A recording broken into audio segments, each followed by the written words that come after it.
उनकी महकने दिल के, उनकी महकने दिल के कुलचे खिला दिए हैं, जिस राह चल दिए हैं, जिस राह चल दिए हैं, कुलचे बसा दिए हैं उनकी दिल के, उनके निसार कोई कैसे ही रंज में हो, उनके निसार कोई कैसे ही रंज में हो, जब याद आ गए हैं, जब याद आ गए हैं, सब गम भुला दिए हैं, जब याद आ गए हैं, सब गम भुला दिए हैं उनकी महकने दिल के। मेरे करीम से गर कतरा किसी ने मांगा, मेरे करीम से गर कतरा किसी ने मांगा, दरिया बहा दिए हैं, दरिया बहा दिए हैं, दुर्बे बहा दिए हैं, दरिया बहा दिए हैं, दुर्बे बहा दिए हैं उनकी महकने दिल के। आने दो या डबो दो अब तो तुम्हारी जानिब, आने दो या डबो दो अब तो तुम्हारी जानिब, कश्ती तुम्हीं पे छोड़ी, कश्ती तुम्हीं पे छोड़ी, लंगर उठा दिए हैं, कश्ती तुम्हीं पे छोड़ी, लंगर उठा दिए हैं उनकी महकने दिल के। अल्लाह क्या जहन्नम अभी न सर्द होगा, अल्लाह क्या जहन्नम अभी न सर्द होगा, रो रो के मुस्तफा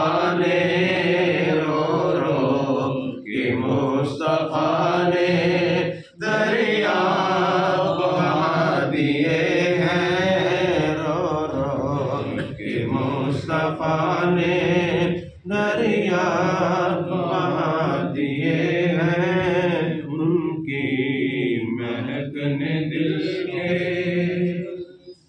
बोलिए सल्लल्लाहु अलैहि वसल्लम।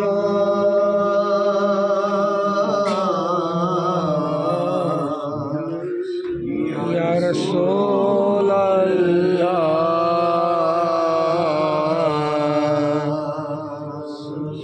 वसल्लम अलैका या हबीब अल्लाह। अजीब फैज़ है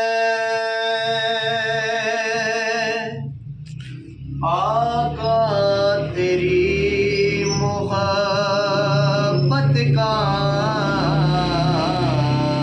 अजीब फैज़ है आका तेरी मोहब्बत का, दरूद तुझ पे पढ़ूं और खुद सवर जाऊं, सल्लल्लाहु अलैहि या रसूल अल्लाह वसल्लम अलैका या हबीब अल्लाह। जरा ज़ौक़ से फिर पढ़ लीजिए सल्लल्लाहु अलैहि या रसूल अल्लाह वसल्लम अलैका या हबीब अल्लाह। कोई सलीका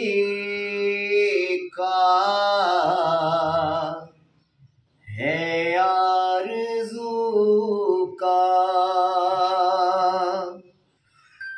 ना बंदगी मेरी बंदगी है,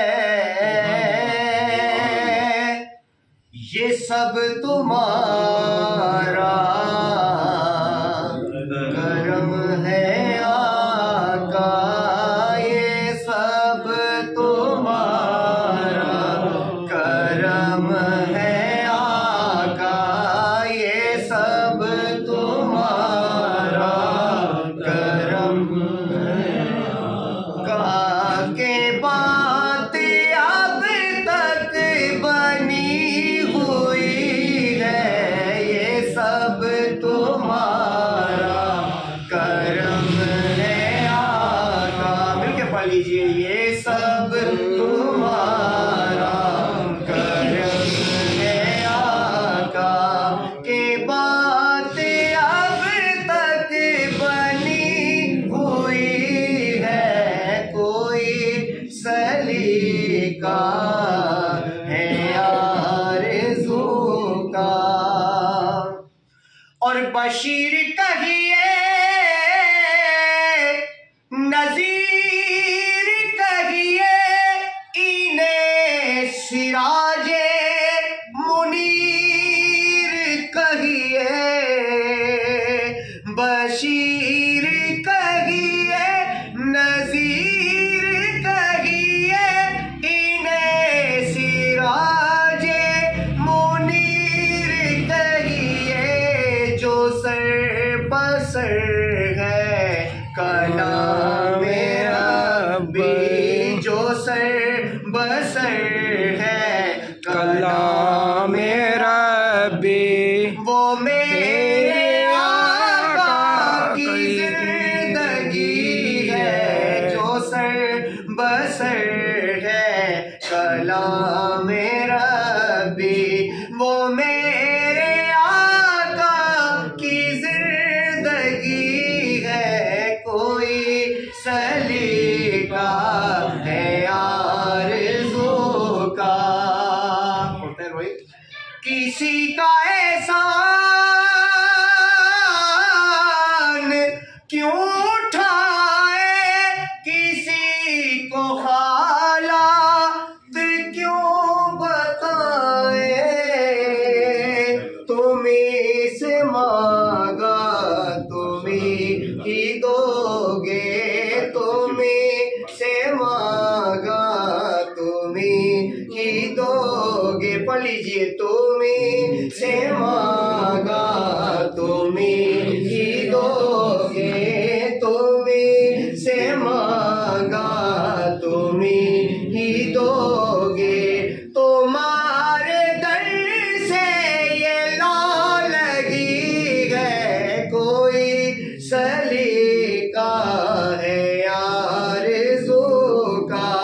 न बंदगी मेरी बंदगी है, ये सब तुम्हारा करम है आका। पढ़ लीजिए, ये सब तुम्हारा करम है आका।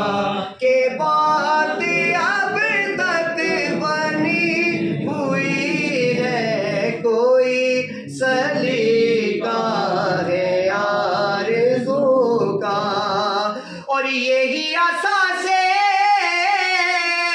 अमल है मेरी, इसी से बिगड़ी बनेगी मेरी। करम खुदा का समय समेटता हूँ, करम खुदा का समेटता हूँ। नबी की नाते सुना सुना कर करम खुदा का समेटता हूँ। और मैं वो निकम्मा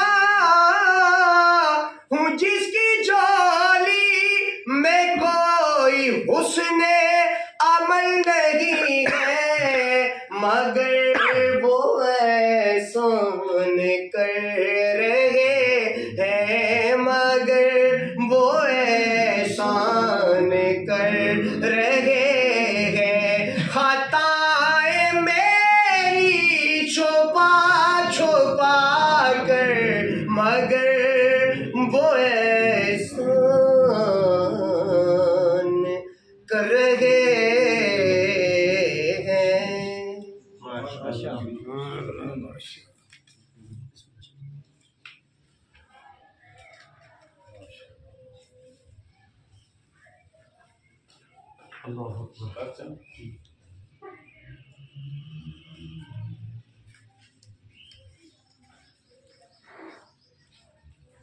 नहमदुहु व नुसल्ली व नुसल्लिमु अला रसूलिल करीम।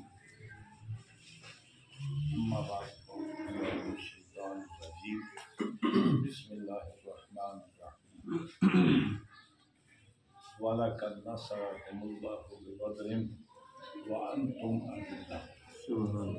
सदक़ल्लाहु मौलाना अज़ीम व सदक़ रसूलुहुन नबील अमीनुल करीम व नहनु अला ज़ालिका मिन शाहिदीन व शाकिरीन वल्हम्दुलिल्लाहि रब्बिल आलमीन।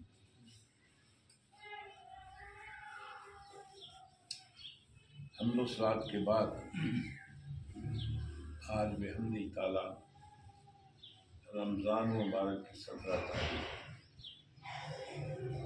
और आज की तारीख के साथ दो ऐसे वाक़यात, दो ऐसे सानियात, दो ऐसे वक़ूआ मुताल्लिक़ हैं कि जिनका इस्लाम के असारात के साथ बड़ा गहरा ताल्लुक़ है। एक तो ये है कि आज के दिन यौम फ़ुरक़ान वो पहला हक़ और बातिल का मार्का और अल्लाह तबारक व तआला ने उस कलील जमात को फतहयाबी के हमकिनार किया। दूसरी बात यह है कि इसी 17 तारीख को मेरी और आपकी माँ उम्मुल मोमिनीन हज़रत सैयदा आयशा रज़ियल्लाहु अन्हा आपका यौम विसाल 17 तारीख तो इसी बुनियाद पर बेहमदी ताला हमने 3 मुहर्रम का भी इत्माम किया, 3 रमज़ान का, 10 का, 13 का। आज ये हमारा प्रोग्राम 17 रमज़ान का है। इत्तेफाक ऐसे है कि मुझे चूँकि 20 रमज़ान 21 प्रोग्राम है लाहौर में, मुझे वहाँ जाना है, तो वरना वो इंशाअल्लाह 21 को भी यहीं इत्माम होता है। बहरहाल घर में फातिहा वगैरह तो होगी और आप भी अपने अपने घरों में जब भी बुजुर्गान दीन के ऐसे अय्याम आए तो फातिहा दिलानी चाहिए। उसका फ़ायदा उनको नहीं, हमें ही फ़ायदा होता है। बेशक उनकी तवज्जो हमारी तरफ मकबूल होती है, बेशक हमें ये साथ मार्का बदर, जिसको बदर कुबरा के नाम से याद किया जाता है। बदर सुगरा तो बहुत हुए हैं, यानी हुजूर जब मक्का मौज़मा से हिजरत फरमा कर मदीना में आए, मुशरिकीन मक्का ने मीटिंग की कि हमारी गफलत, हमारी कोताही की वजह से शिकार हमसे दूर हो गया। यहाँ वो जो नया फितरा उठा था उसका कला कमा करना, उसका खात्मा अब हमारे लिए मुश्किल हो गया। उन लोगों ने ये तरकीब सोची कि अहले मदीना ने मुहाजिरीन को, सरकार को बना दी है, इस तरीके से अहले मदीना को तंग कर दिया जाए कि वो मजबूर होकर इनको मदीना पाक से निकाल दें। जाहिर है कि फिर वो लौट कर मक्के में आएंगे और कोई उनकी हमायतगार नहीं। अब अहले मदीना उनसे तंग हो, उसका जरिया क्या है? बाकायदा तौर पर उन्होंने कुछ टोलियाँ मुकर्रर की जो मदीना पाक के गुरुद्वार में आते, उनकी बकरियाँ चोरी करके ले जाते, ऊँट चोरी करके ले जाते, माल को नुकसान पहुँचाते। यानी ताकि अहले मदीना समझें कि ये जो हमारी बकरियाँ चोरी हो रही हैं, ऊँट चोरी हो रहे हैं, ये जो नुकसान हो रहा है, ये माल सरकार के यहाँ मदीना पाक में आने की वजह से। सरकार भी इस बात को समझते थे। हुजूर की जिंदगी पर बेशुमार किताबें लिखी गई। 2 किताबें बड़ी मार का तुला है। एक किताब पाकिस्तान में छपी है जिसका नाम है हदीस दिफा। वो चकवाल के मेजर जनरल अकबर खान ने किताब लिखी है और हुजूर की दिफाई जिंदगी पर उससे बेहतर कोई किताब नहीं। किताब का नाम है हदीस दिफा। वो 400-500 सफ़े के ऊपर मुश्तमिल है। दिफाई नुक्ता नज़र से हुजूर की जिंदगी का गहराव किया। ये देखा कि हुजूर बहैसियत एक जर्नैल, हुजूर बहैसियत एक सिपह सालार, हुजूर की मिसाल पूरी दुनिया में नहीं। नंबर 1। नंबर 2, एक है हैदराबाद दक्कन के डॉक्टर हमीदुल्ला, जिनकी सारी जिंदगी रिसर्च करने में, इन मामलात में फ्रांस में गुजरी, बहुत हो गए। उन्होंने सरकार की जिंदगी पर किताब लिखी कि हुजूर अकरम सल्लल्लाहु अलैहि वसल्लम की सियासी जिंदगी, यानी हुजूर ने किस तरीके से निज़ाम इलाही को, निज़ाम हुकूमत को चलाया और किस तरीके से इसका इत्माम और बंदोबस्त किया। तो वो लिखते हैं कि हमें दुनिया की तारीख पर गौर करें, हुजूर से बढ़कर हमें कोई बड़ा सियासतदान नजर नहीं आता। सियासत के माना हेरा फेरी का नहीं है। सियासत के माना होते हैं फरासत के, अक्लमंदी के, दानाई के, यानी पेशबंदी के तौर पर मालूम कर लेना कि आज के 10 साल बाद जैसे रूटीन हालात जा रहे हैं, ये आज के 10 साल के बाद कहाँ पहुँचेंगे। ये जो मुश्किलात हैं, ये आज से 5-10 साल के बाद इनकी हैसियत क्या होगी। यानी मतलब ये है कि असल सियासी उसको कहते हैं कि जो मौजूदा हालात पर भी नजर रखता है और आने वाले हालात पर भी, और बेहतरीन तरीके से उसका मुकाबला करता है। तो सरकार की सियासी जिंदगी हुजूर ने समझा कि हमारी वजह से ये मुशरिकीन मक्का ये चोरी चकारी का काम करते हैं। हुजूर ने फरमाया कि हमारी ड्यूटी है कि हम मदीना पाक का दिफा करें। हुजूर ने मुहाजिरीन में कुछ हजरात की टोलियां मुकर्रर की, जिसको अरबी जुबान के अंदर सिदिया कहते हैं, खुफिया कार्रवाई, जिसकी जमा आती सराया। तो हुजूर अकरम सल्लल्लाहु अलैहि वसल्लम ने इस तरीके से छोटी छोटी खुफिया टोलियां मदीना पाक के बाहर भेजते, घाटियों में छुप कर देखते कि कोई मदीना पर आकर अहले मदीना को नुकसान न पहुंचाए। और इत्तेफाक की बात यह है कि शायद ही कोई ऐसा सिद्दिया हो कि जिसके अंदर हुजूर मौला कायनात ना हो। सिद्दिया के अंदर 400 अफराद तक होते। अब उस वक्त तो मामला ही इतना नहीं था, लेकिन जो सिद्दिया का इतलाक आता है ना, वो चंद अफराद से लेकर तकरीबन 400 अफराद तक। लश्कर तो होता है जो उससे भी ज्यादा होता है। तो बहरहाल हुजूर को जो अवेलेबल है, कभी 10, कभी 15, 20, 30, 40, ये सहाबा कराम की ड्यूटी लगती कि मुख्तलिफ रंग पर निगरानी करते। और उसी सिलसिले में ये हुआ कि मुशरिकीन मक्का की तरफ से कोई लोग आए, बकरियां चुराने के लिए आए, डकैती करने के लिए आए। मुकाबला हुआ अहले मदीना से, इसी सना में उनका बंदा कत्ल हो, यानी इसी मुठभेड़ के अंदर उनका बंदा कत्ल हो गया, मारा गया, फिर नार पहुंचा। उसके बाद फिर उन्होंने प्रोग्राम बनाया कि अब हद हो गई है कि हमारे आदमी, यानी वो ये नहीं सोचते कि 300 मील के फासले पर हो जाते हुए डकैती करने के लिए। अब बंदा हज करने थोड़ा गया था, वहां कत्ल हो गया। और डकैती करने के, चोरी चकारी करने के, और दिफा के अंदर अगर मारा गया तो इसमें कौन सी बात? उसका इंतकाम लेने के लिए फिर ये बदरे कुबरा माज़े वजूद में आया। फिर उसके बारे में उन्होंने सोचा हमारे पास इतना मालूमात नहीं, क्या किया जाए। चुनाचे उन्होंने अहले मक्का ने रिलीफ फंड खोला। तवील अरसा कभी किसी से जंग नहीं हुई है। रिलीफ फंड खोला, लोगों से चंदा का मुतालबा किया, सब लोगों ने चंदा दिया, पैसे जमा किए। सोचने लगे कि इन पैसों से हमें असला खरीदना चाहिए। तो असला ज्यादा उस दौर में मिलता था उनको शाम में। उन्होंने ये किया कि शाम में ये करते हैं कि यहाँ से वो माल खरीद कर ले जाते हैं जिसकी वैल्यू शाम के अंदर है, वहाँ माल बेचेंगे तो ये जो हमारे पास पैसे हैं ना, ये और ज्यादा हो जाएंगे, फिर उसका हम सामान खरीद कर लाएंगे। चुनाचे इस काफिले का सरबराह, ये कमों में 40 अफराद पर मुश्तमिल था, इस काफिले का सरबराह सुफियान था। ये माल देकर भेजा, आप ऐसे करें कि जल्दी इतने अरसे के अंदर सामान हर्ब, तीर, तफंग, तलवार, ढाल, जो जरूरियात पड़ती है वो लेकर आ जाएं और हम फलां तारीख को मक्के से निकलेंगे, ताकि ये हो कि रास्ते में हमारी मुलाकात हो जाए। आप असला लेकर आ जाए, रास्ते में हमारी मुलाकात हो जाए, फिर असला हमें काम देगा।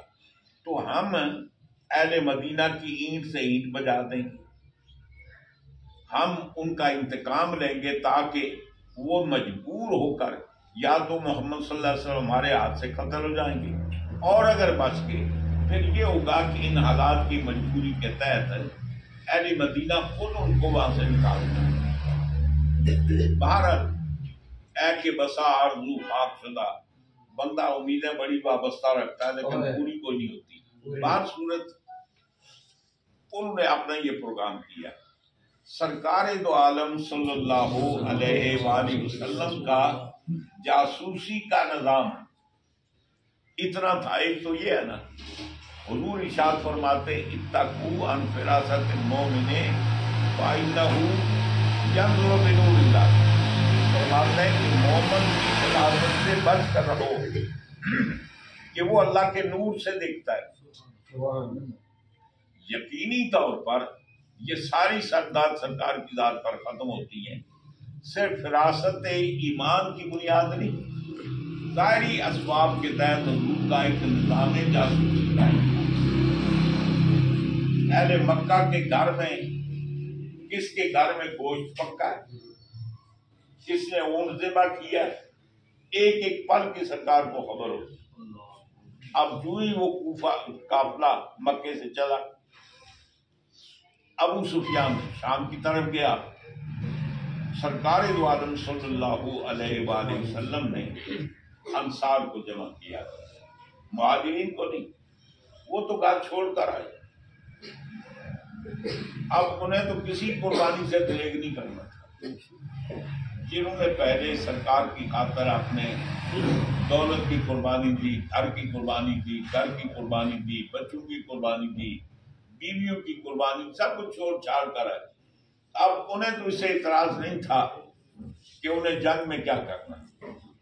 हुजूर ने अंसार की मीटिंग बुलाई कि चूंकि ये इनका शहर है, इनसे पूछते कि हमें ये बताएं कि हमारे लिए दो चॉइस है।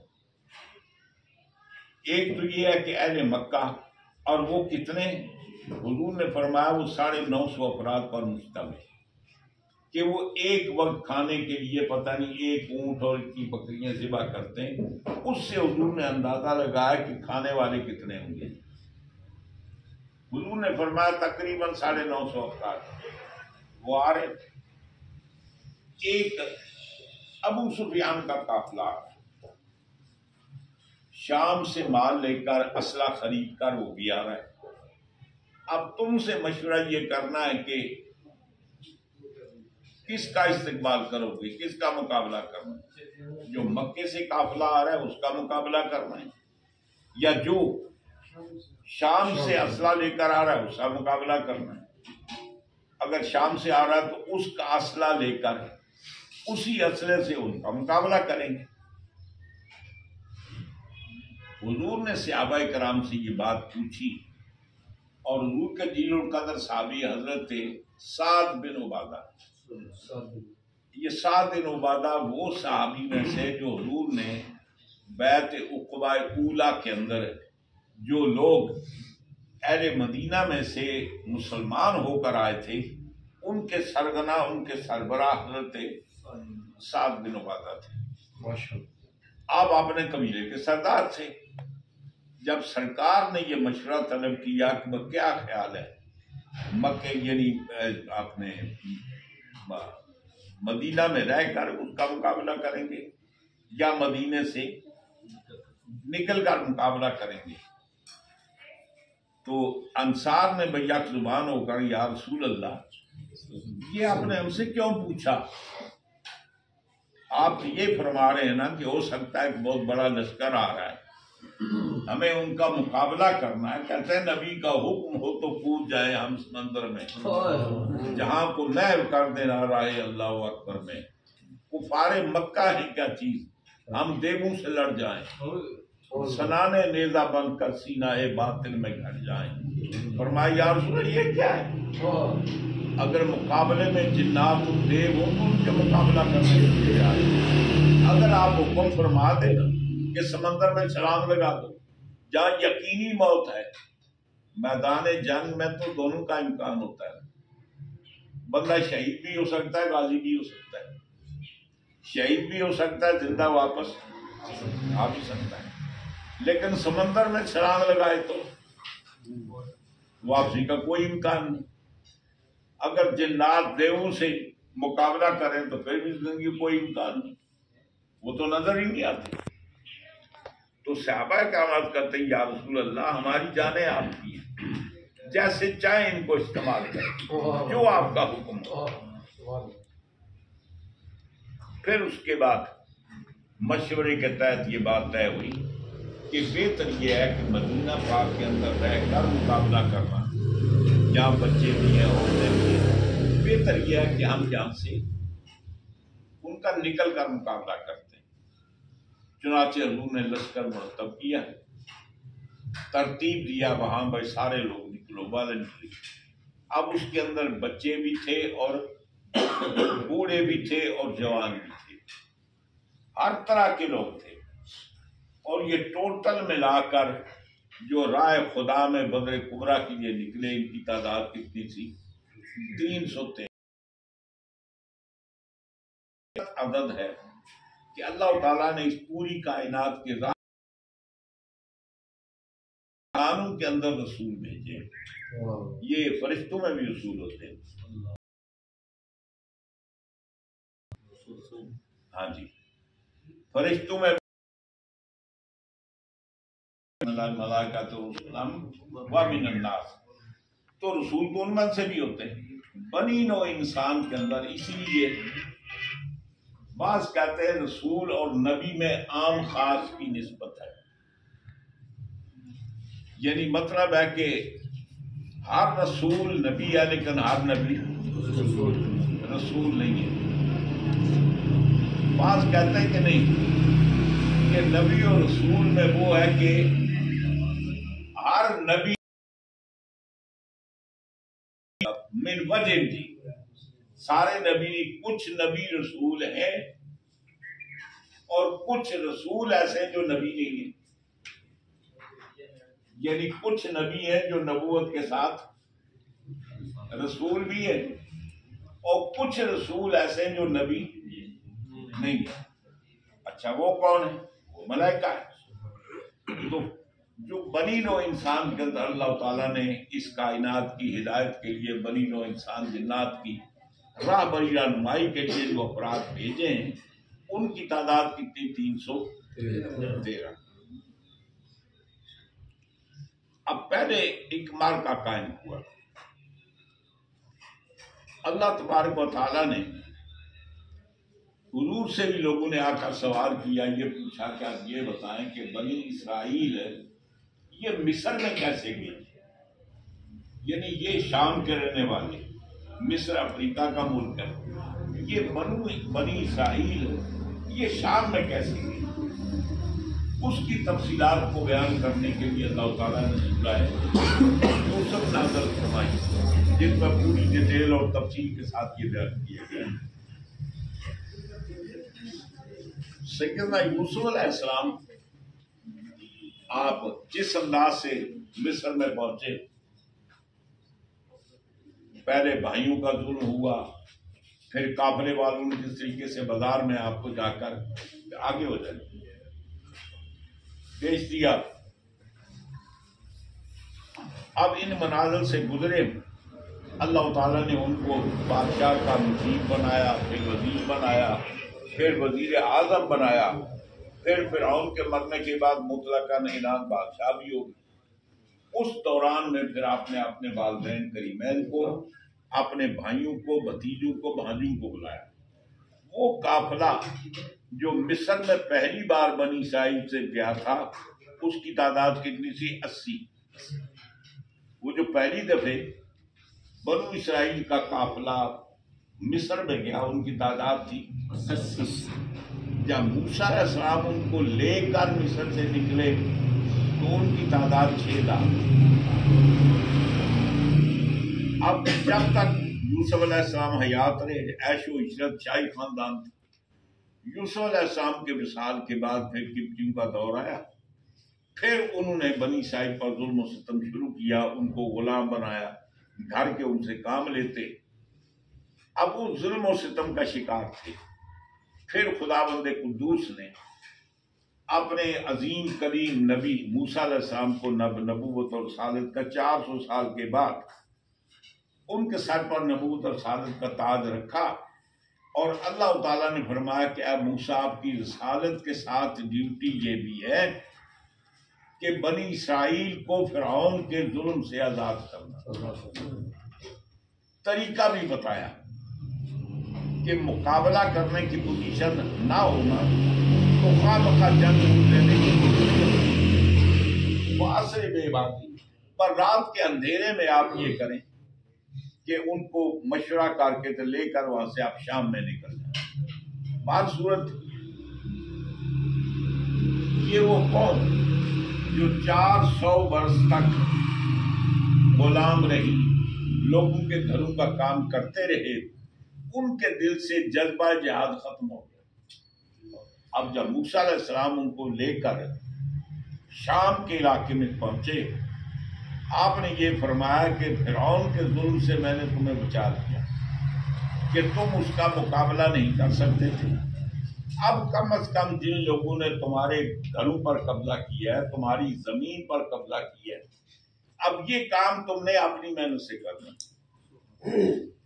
फरमाया कि अब अपने घरों को दुश्मन से छुड़ाना, अपने वतन को दुश्मन से आजाद करना, ये अब किसकी ड्यूटी? तुम्हारी ड्यूटी। ये अल्लाह ताला ने बनी इसराइल को हुक्म दिया था कि तुम्हारा राइट है कि तुम्हारे घर पर को कब्जा करे तो जबरदस्ती उसे कब्जा छीनो, तुम्हारे मुल्क पर को कब्जा करे उससे कब्जा लेना चाहिए। तो फरमाया कि अब ये तुम्हारा काम, ये बातें उधर न करेंगे, खामोशी के साथ काम करना। तरह भी डाली लगती है। अच्छा 12 वो अब उनको लेकर आए, शाम के इलाके में पहुंचे, फरमाया कि अब ये सामने आपका इलाका है, ये जमीनें आपकी हैं, सरजमीन आपकी, आप दुश्मन ने कब्जा किया, ये मकान आपके जो आज से 400 वर्ष पहले आप छोड़ कर गए, पीछे दुश्मन ने कब्जा कर गए। यानी वो कहते हैं ना कि अगर मकान को खाली छोड़कर चला जाए, कोई मुहाफिज ना हो, तो फिर आप ये उम्मीद तो नहीं रख सकते ना कि आपकी शायद जो वैसे पड़ी उस पर को कब्जा नहीं करेगा। लेकिन फरमाया कि अब ये अपनी जमीन को आजाद कराना ये तुम्हारे काम है, अपने घरों को आजाद कराना। अब वो बेचारे 400 बरस की गुलामी की जिंदगी गुजारते गुजारते अब वो जंगें भी भूल गए, लड़ाइयां भी भूल गए, अब आजादी के साथ जीना भूल गए, तवील अरसा गुलामी की जिंदगी जीना।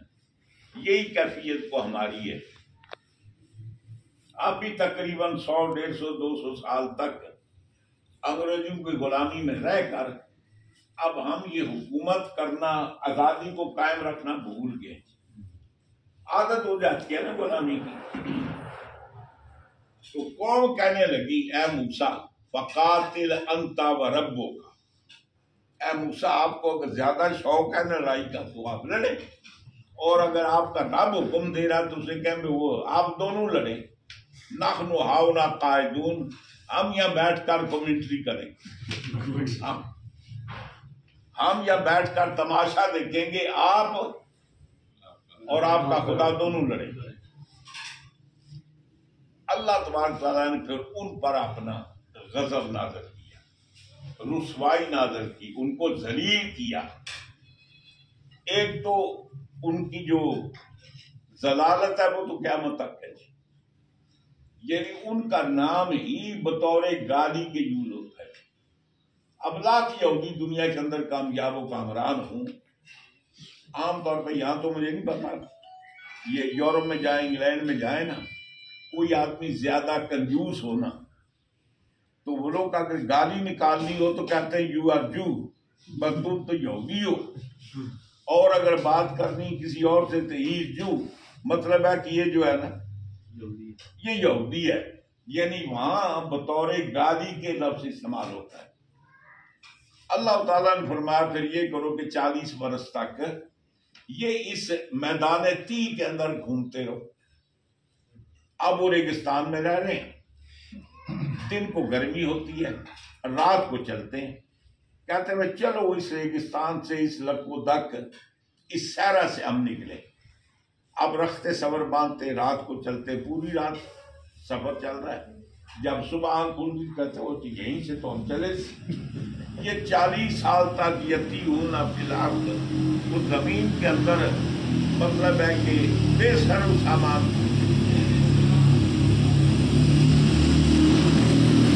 क्यों जिल्लत और रुसवाई मुसल्लत हुई? जंग ना करने की वजह से, अपने घरों को आजाद ना करने की वजह से, अपनी सरजमीन को ना लेने की वजह से।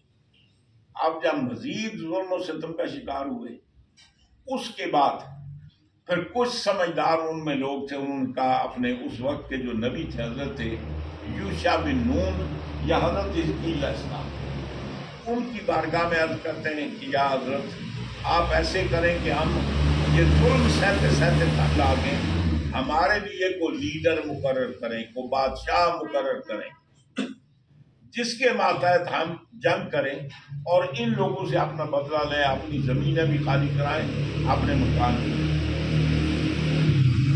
उस वक्त हजरत यूशा बिन नून या हजरत हिजकील अलैहिस्सलाम ने फरमाया कि अल्लाह ताला ने तुम्हारे लिए तालूत को बादशाह मुकर्रर किया।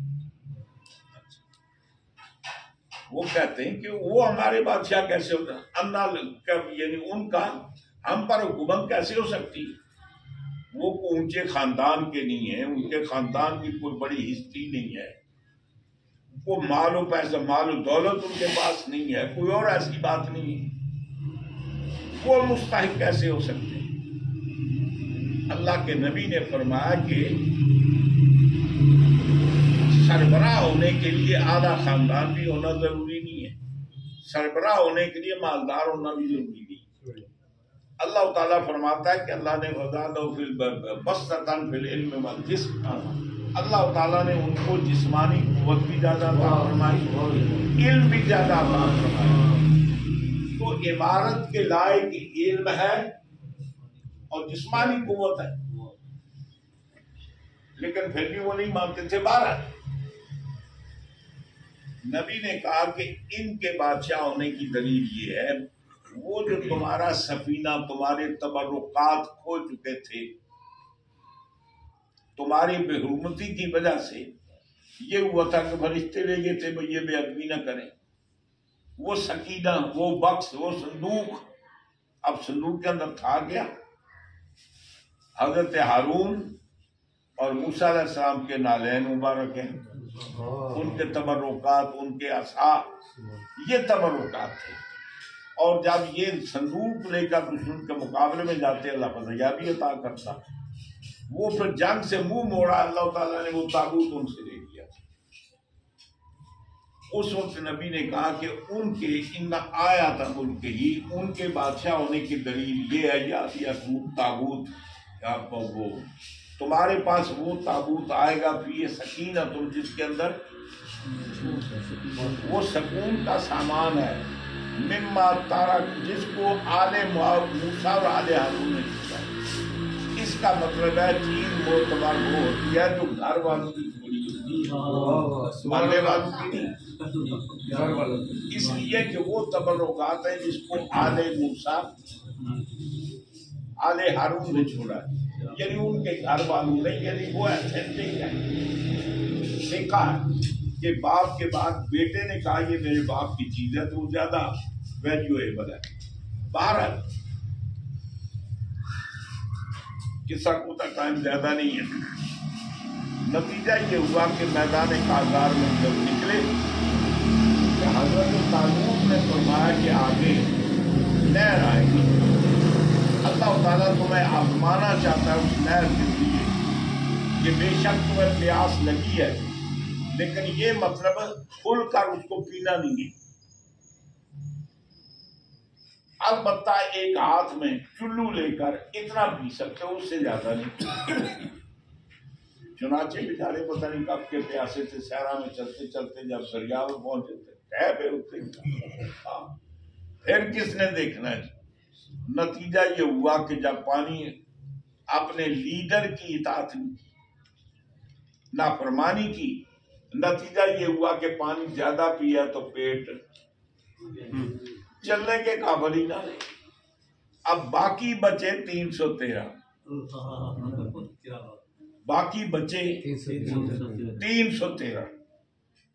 अब वो गए, उन्होंने मुकाबला किया। बताना यह है कि खोटे सिक्के सारे रह गए। अब ये 313 वो हैं, हर एक आदमी अपनी जगह एक रसूल का नुमाइंदा है। और फिर वो खाली नहीं थे, उनके अंदर भी रसूल था। सैयदना दाऊद अलैहिस्सलाम तालूत के लश्कर के सिपाही थे और काफिरों की तरफ से जो उनका कमांडर इन चीफ था, बल्कि बादशाह था, उसका नाम था जालूत। तो रब ताला फरमाता है वक़तल दाऊद जालूता। तो हजरत दाऊद अलैहिस्सलाम ने जब जालूत को कत्ल कर दिया, मुसलमानों की बदयाबी होगी। और उसके बाद हजरत शमूल अलैहिस्सलाम के बाद या हजरत इस्कील अलैहिस्सलाम के बाद फिर उस उम्मत के रसूल और नबी हुए कौन? दाऊद अलैहिस्सलाम। ये 313 अफराद पर काफिला मुश्तमिल था। ये सारे अफराद रसूलों के नुमाइंदे थे। और फिर एक नाजुक दौर, वही उस्ता की कैफियत हुजूर के दौर में पेश आती है। फिर सरकार जब मैदान काजार में निकलते हैं 313 लेकर, और ये भी वो लश्कर है जो कौन है? रसूलों का नायब है। और इनके अंदर, उनके अंदर भी रसूल थे। इनके अंदर वो रसूल है जो सारे रसूलों के सरदार हैं, सरकार दो आलम सल्लल्लाहु। ना वहां अल्लाह ताला ने नाकामी से उनको नाकाम किया कि वहां भी उस काफिले में एक अल्लाह का नबी और रसूल था। आज भी सरकार दो आलम सल्लल्लाहु अलैहि वसल्लम की जात थी। यही वजह है उनके पास तो फिर को सर सामान होगा ना। ये जो हुजूर लश्कर लेकर गए थे, इनके पास तो सामान ही नहीं था। वो कहते हैं ना, थे उनके पास 2 घोड़े। लोग कितने? 313। सवारी कितनी? 2 थे उनके पास। 2 घोड़े, 6 जिरे। ये जिरा नहीं पहनते,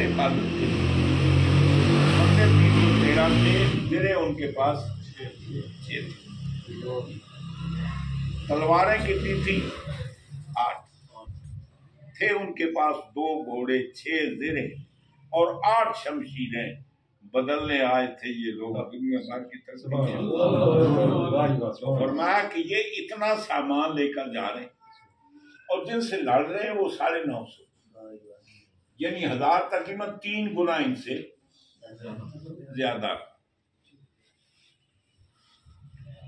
अब मतलब या 313 में था, वो 950 से ऊपर है, तो 3 गुना हुए ना। हाँ जी। तो सर से लेकर पांव तक लोहे के खौल में जकड़े हुए। एक आदमी के पास कई तलवारें स्पेयर मौजूद है, कई सवारियां मौजूद है। अब उनसे लड़ने के इनके पास तो तलवार ही नहीं, सवारी के लिए घोड़ा नहीं, बचाव के लिए जरा नहीं। अब लड़के से रहे जनाब, वो जंगल में मर जाते ना ऊंट, तो पीछे क्या रह जाता है? हड्डियां लंबी लंबी, उसकी लंबी लंबी। अब उनके बाद लड़ने के लिए क्या था? मुर्गे में ऊंटों की हड्डियां या खजूर के डंडे। खजूर के डंडे कितने मजबूत होते हैं, तो किसी काम का नहीं, पर खजूर का पता नहीं होता। अब उसको डंडा कितना मजबूत हो सकता है। अब अगले जो लड़ने वाले उनके पास नेज़े हैं, उनके पास तीर हैं, उनके पास तलवारें हैं, इनके पास क्या है? खजूर के डंडे। कोई इम्कान नजर आता है जीतने का?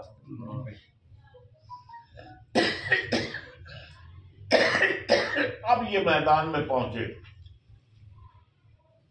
सरकार दो आलम सल्लल्लाहु अलैहि वसल्लम ने दोनों तरह का मंजर देखा। इधर बेसरो सामानी को देखा, उधर एक मुकाबले में लश्कर जलाल को देखा।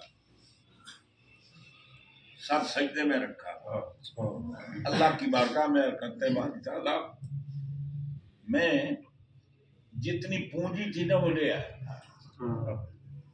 मेरे पास जो सामान था ना वो ले आया।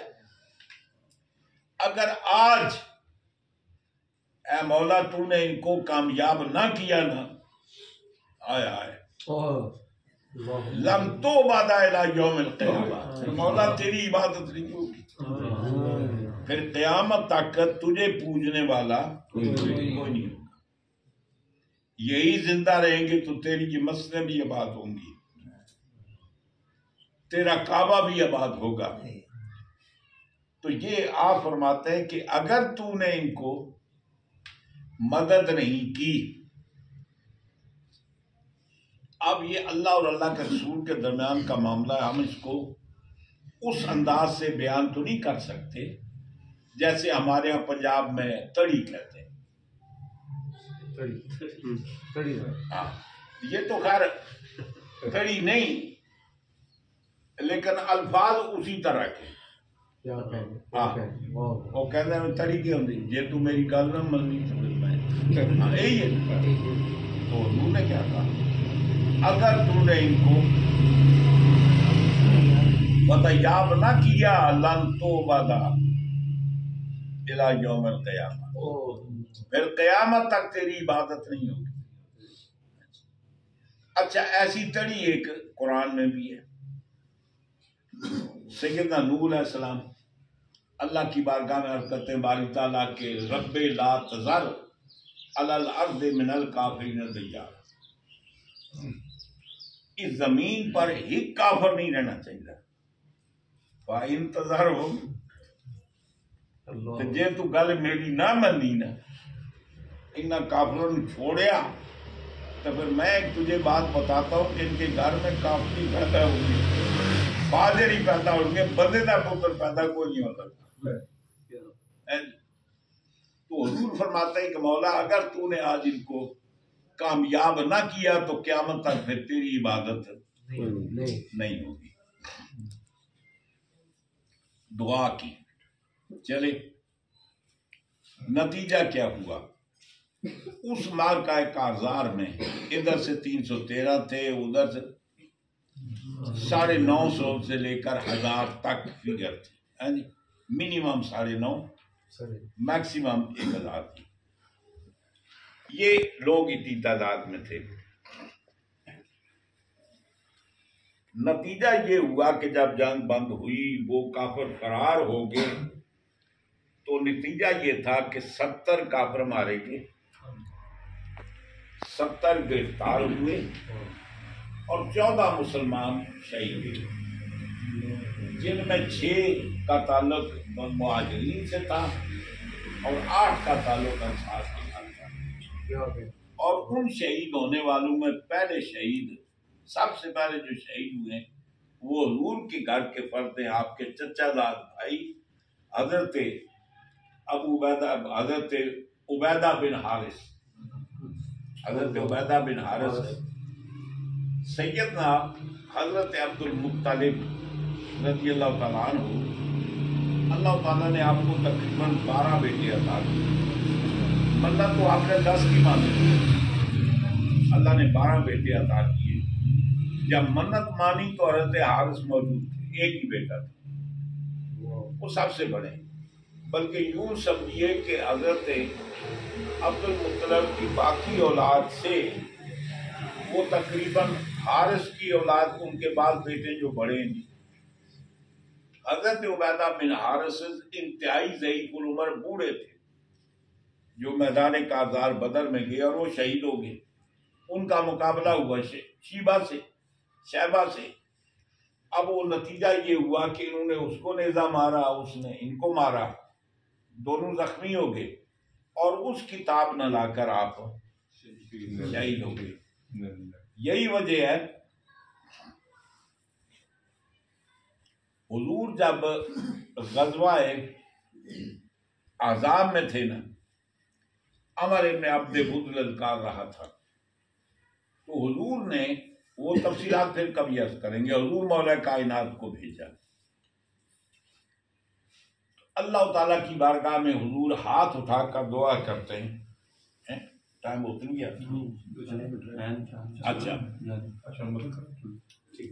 हुजूर सल्लल्लाहु अलैहि वसल्लम दुआ फरमाते हैं, अल्लाहुम्मा ला तुमितनी, ऐ बारी ताला मुझे मौत ना देना, हत्ता तुमजानी अली, जब तक के अली को मैं ना देख।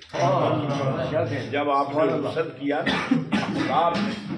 तो फरमाया कि मौला मुझे मौत न देना जब तक कि मैं अली को न देख। फिर दुआ करते, मौला एक तूने बदर में ले लिया, आपके चचाजाद भाई थे हजरत उबैदा बिन हारिस, मौला एक तूने ओहद में ले लिया मेरे चचा हजरत हमजा, मौला अब एक ही रह गया,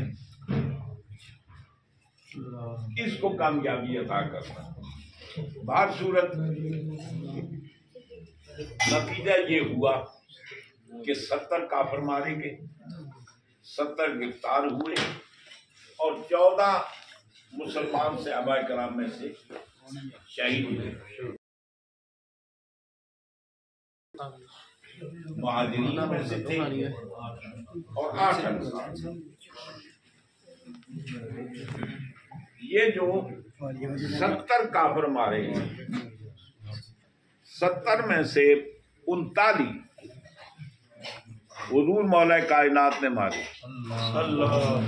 70 में 39 हुजूर मौला कायनात ने, 13 में शरीक हुए, उसको तो मार दिया। अब दूसरा साथी लड़ रहा है तो उसकी मदद की और मदद करके उनको मारा। तो 39 और 13 52 52, टोटल कितने मरे? 70। यूं समझिए कि 70 जो मरे हैं वो तकरीबन 312 की कमाई 70 है, एक की कमाई 52 है।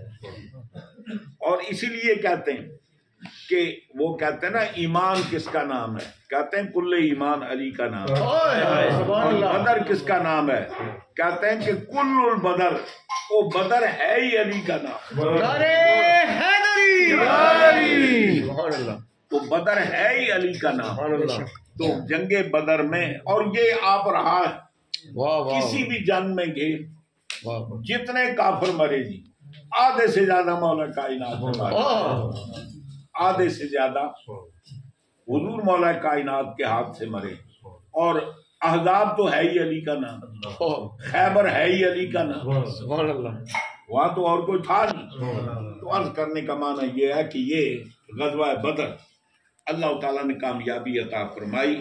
और अल्लाह ताला फरमाता है, लक़द नसरकुमुल्लाहु बिबदरिन व अंतुम अज़िल्ला, ऐ मुसलमानों, मैंने तुम्हें बदर में फतहयाबी अता फरमाई, हालांकि तुम बहुत कम तादाद में थे, तुम बेसरो सामान थे। अजिल्ला के माना पता क्या है? इसके दो माना है, कम तादाद का होना और बेसरो सामान होना। वो पंजाबी वाला जलील नहीं। अल्लाहु अकबर, अल्लाहु अकबर।